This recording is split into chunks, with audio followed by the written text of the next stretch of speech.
ஏற்பட்ட மோதல் தொடர்பாக சிறப்பு புலனாய்வு குழு விசாரணை நடத்த வேண்டும் என்று மதுரை உயர்நீதிமன்ற கிளையில் மனு தாக்கல் செய்யப்பட்டிருந்தது. இந்த மனுவை விசாரித்த நீதிபதிகள் புதுக்கோட்டை மாவட்ட ஆட்சியர் மற்றும் காவல்துறை அந்த சரக காவல்துறை ஐஜி, மேலும் வருவாய்த்துறை அலுவலர், எஸ்பி, மாவட்ட எஸ்பி உள்ளிட்டோர் நேரில் ஆஜராக வேண்டும் என்றும் அந்த மனு தொடர்பாக அவர்களுடைய பதில் என்ன என்பது குறித்து விளக்கம் அளிக்க வேண்டும் என்றும் மதுரை உயர்நீதிமன்ற கிளை நோட்டீஸ் அனுப்பியிருக்கிறது.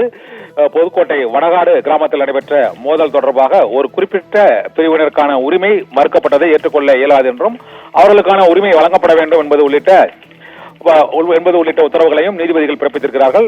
இந்த பிரச்சனை தொடர்பாக மாவட்ட எஸ்பி, மாவட்ட ஆட்சியர், சரக ஐஜி மற்றும் மாவட்ட வருவாய் அலுவலர் உள்ளிட்டோர் நேரில் ஆஜராகி விளக்கம் அளிக்க வேண்டும் என்று நீதிமன்றம் முக்கியமான உத்தரவை பிறப்பித்திருக்கிறது. புதுக்கோட்டை மாவட்டம் வடகாடு பகுதியில் இரு பிரிவினரிடையே ஏற்பட்ட மோதல் தொடர்பாகவும் வழிபாட்டு பிரச்சனை தொடர்பாகவும் ஏற்பட்ட அந்த வன்முறை சம்பவங்கள் தொடர்பாக விளக்கம் அளிக்க வேண்டும் என்றும் இதில் அனைத்து தரப்பினருக்குமான உரிமை பாதுகாக்கப்பட வேண்டும் என்றும் மதுரை உயர்நீதிமன்ற கிளை நீதிபதி உத்தரவிட்டிருக்கிறது. புதுக்கோட்டை வடகாடு சம்பவம் தொடர்பாக அந்த மாவட்ட ஆட்சியர், எஸ்பி, டிஐஜி மற்றும் கலெக்டர்,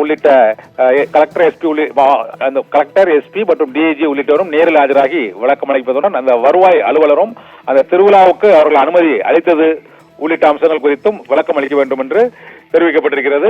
புதுக்கோட்டை மாவட்டம் மத்திய மண்டல ஐஜி மற்றும் புதுக்கோட்டை மாவட்ட எஸ்பி நாளை மதுரை உயர்நீதிமன்ற கிளையில் ஆஜராகி வடகாடு சம்பவம் தொடர்பாக என்ன நடந்தது என்றும் இதுவரை எடுத்த நடவடிக்கை தொடர்பான ஒரு நிலை அறிக்கையை அவர்கள் அங்கு சமர்ப்பிக்க வேண்டும் என்றும் மதுரை உயர்நீதிமன்ற கிளை உத்தரவிட்டிருக்கிறது.